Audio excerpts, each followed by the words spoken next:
मोहतरम नाजरीन, प्रोफेसर ज़िया रामेश और शेख वसीम शहजाद आपकी खिदमत में हाज़िर हैं। आज हम खानेवाल शहर की 86 साला पुरानी इमारत की तारीख़ बयान करने जा रहे हैं। ये इमारत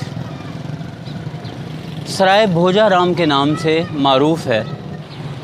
ये इमारत 1935 के लगभग भोजा राम वल्द लधा राम ने तामीर की। भोजा राम बुनियादी तौर पर एक बज़ाज़ था, कपड़े का ताजिर, और उसने ये सराय कायम की जिसे सराय भोजा राम कहा जाता है। भोजा राम दरअसल एक बज़ाज़ था। बज़ाज़ कपड़ा बेचने वाले को कहा जाता है, और बज़ाज़ होने के साथ साथ वो एक सोशल वर्कर भी था। ये जो हम सामने इमारत देख रहे हैं,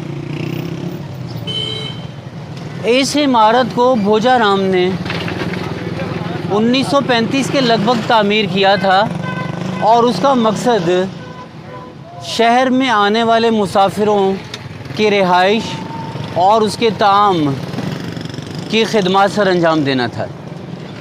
इसलिए भोजा राम ने ये इमारत तामीर की ताकि मुसाफिर जो हैं उन्हें शहर में आने के बाद रिहाइश और खाने की मुश्किलात पेश ना आएँ। सराय भोजा राम का ये जो एरिया है जो हमें बिल्कुल सामने दिखाई दे रहा है, ये जदीद तर्ज़ तामीर का एक शाकार है 1935 के मुताबिक।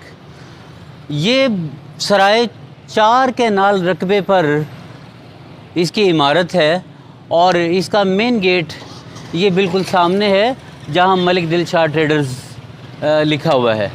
इसमें आप देखिए कि ये इसका मेन गेट का ऊपरी पोर्शन है, और इसके नीचे वाला जो है ये मेन गेट था। वक्त के साथ यहाँ अब दुकानें बन चुकी हैं, लेकिन इसी मेन गेट के एक तरफ मुंशी जो तैनात था वो हम वक्त बैठा रहता था। वो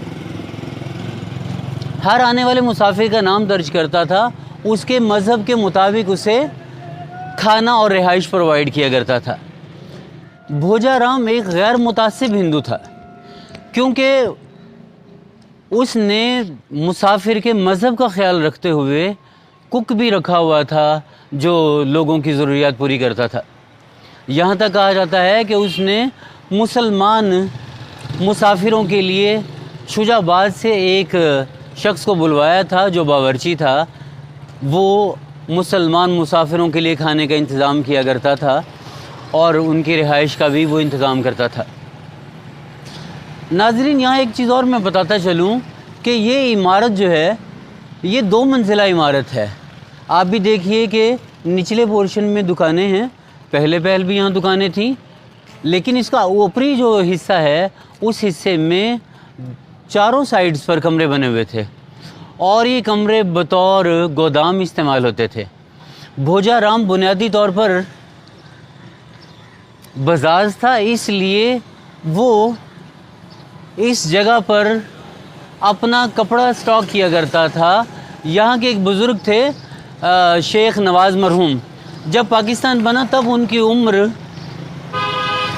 17 से 20 साल थी, और वो 1947 में मैट्रिक पास थे। वो बताते हैं कि भोजा राम कपड़ा ख़रीद लिया करता था 6 माह के एडवांस पेमेंट से अहमदाबाद गुजरात का।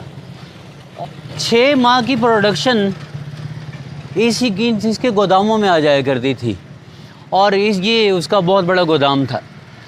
इसके बाद सबसे अहम बात यह है यहाँ कि उन्होंने मुसाफिरों के लिए हम किस्म चीज़ों का ख्याल रखा हुआ था। अच्छा बिस्तर, अच्छी रिहाइश, अच्छा खाना प्रोवाइड करना, ये उनके मंशूर में शामिल था। वो एक नफीस हिंदू थे, और उनकी नफासत का ये आलम है कि हमेशा साफ़ सुथरा लिबास पहनते थे, और लोगों से बड़े अदब से पेश आया करते थे। अब हम सराय भोजा राम के एक दूसरे कोने में पहुंच चुके हैं। ये इमारत उसी दौर की 1935 के लगभग की तामीर शुदा है। इसकी जस्ट रेनोवेशन अभी हुई है, और इसके बावजूद ये अपनी आबोताब के साथ आज भी बाकी है। 86 साल का अरसा गुजरने के बावजूद आप देखिए कि इस इमारत की वही खिड़कियां हैं, वही रोशनदान हैं और अपनी असली हालत में ये कोना भी बाकी है। वक्त गुजरने के साथ साथ इसकी इमारत में अमेंडमेंट्स भी हुई हैं।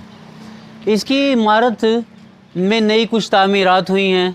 लोगों ने अपनी रिहाइश के लिए यहाँ कई चीज़ें तामीर की हैं और अपनी ख़ुद व रिहाइश पजीर भी हैं। ये वाला हिस्सा जो हम जिस तरफ हम जा रहे हैं ये भी उसी दौर का ही है। और इसके बाद आप देखिए कि ये दूसरी मंजिल अभी तक जारी है, ये उस कोने तक बाकी है। ये हिस्सा भी सराय भोजाराम का ही हिस्सा है। कहा जाता है एक बार भोजाराम जब इस बिल्डिंग की तामीर करवा रहा था, उस वक्त एक मज़दूर जो ईंटें और गारा लेकर जा रहा था तो वो बड़ी सुस्त रवि से चल रहा था। भोजाराम ने उससे कहा कि आप इतनी सुस्त रवि से क्यों चलते हैं, आपको मैंने पूरी दिहाड़ी देनी है और आप काम में लापरवाही बरत रहे हैं। तो उसने कहा देखिए सेठ साहब, असल में यहाँ गर्मी की बहुत ज़्यादा शिद्दत है, ज़मीन की तपिश भी है और ऊपर से गर्मी की शिद्दत है, तो मुझे यहाँ ज़मीन की तपिश की वजह से दुश्वारी पेश आ रही है। अगले रोज़ भोजाराम ने ये किया कि मिस्त्री और मज़दूरों के आने से पहले उसने अपने मुलाजिम से कहा कि ये सारी जगह ज़मीन से पानी से तर कर दो, पानी से तर कर देगी ये सारी जगह, और ताकि जो मज़दूर तबका है उन्हें किसी किस्म की दुश्वारी पेश ना आए। और मज़दूर तबके का इतना ख्याल। फिर इसके अलावा ये सुना है कि वो लोग जो दूर के इलाके से आते थे उन्हें वो ज़ायद रकम भी दिया करता था। अब हम इसके पिछले हिस्से में पहुंच चुके हैं। पिछला हिस्सा दरअसल ये वो हिस्सा है जो इस बिल्डिंग का अस्तबल हुआ करता था।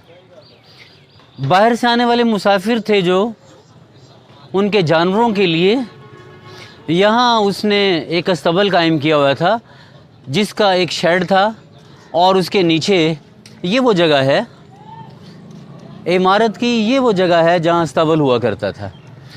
इस अस्तबल में आने वाले मुसाफिर अपना घोड़ा, अपना जानवर यहाँ बांध दिया करते थे और भोजाराम की तरफ से उन लोगों के जानवरों के लिए भी चारा प्रोवाइड किया जाता था।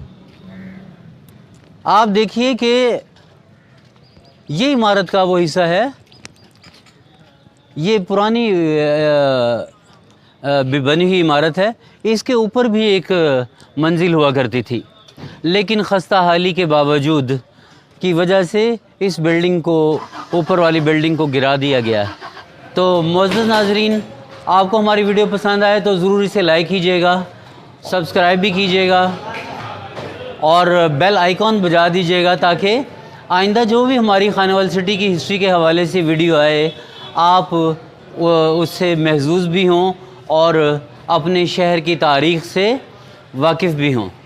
तो मैं आपसे इजाज़त चाहूँगा, आपका होस्ट ज़िया रामिश, और आप यूट्यूब चैनल का जो नेम है वो याद रखिए, Zia Ramish films. Thank you very much, बहुत मेहरबानी, नवाज़िश, शुक्रिया।